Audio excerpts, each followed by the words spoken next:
ಮುಗಿರ್ಬೇಕಾದ್ರೆ ನಾವು ಹಂಗೆ ಇರ್ಲಿಕ್ಕೆ ಕೈ ಚಾಚಕ್ಕಾಗಲ್ಲ. ನಾವು ಇಂಡಿಯಾರ್ ಬಂದವ್ರೆ 1,000 ಸಂಬಳ ಕೊಡ್ತಾರೆ ನಮಗೆ. ನಮ್ಮನ್ನ ಕರ್ಕೊಳ್ಳೋದು ಇಲ್ಲ, ನಮ್ಮನ್ನ ಕಸ ಗುಡ್ಸಕ್ಕೂ ಕರ್ಕೊಳ್ಳೋದ.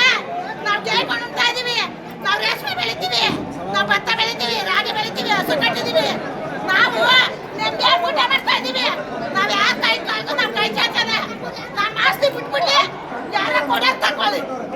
ಎರಡೇ ಮಾತು, ನಮಗೂ ಒಂದು ವರ್ಷದಿಂದ ಧರ್ನೆ ಮಾಡಿ ಮಾಡಿ ಮಾಡಿ ಜೀವನ ಸಾಕಾಗದೆ. ನಾವು ಬೀದಿ ಕುತ್ಕೊಳ್ಳೋಕೆ ನಾವು ಇವರೆಲ್ಲ ಹೆಸರು ಬಂದಿದ್ದೀವಿ. ನಾವೇ ಬಂದ ಬೀದಿ ನಾವು ಸ್ವಾಭಿಮಾನದಿಂದ ಇದ್ದೀವಿ. ಯಾವನ್ನ ಕೈ ಚಾಚಿ ತಟ್ಟೆ ಹಿಡ್ಕೊಂಡಾಗದು ನಾವು ಅಭಿಮಾನದಿಂದ ಮಾಡ್ತಾ ಇದ್ದೀವಿ. ಕಡೆ ರೈತರುಗಳು ನಾವು 1,000-5,000 ಕೈ ಚಾಚಕ್ಕಾಗದ. ನಮ್ಮ ಮಕ್ಳುಗಳು ಬರ್ತಾರೆ, ಒಯ್ತಾರೆ, ಸಂದೆ ಬರ್ತಾರೆ, ನಾವೇನು ಹೋಗೋಣ?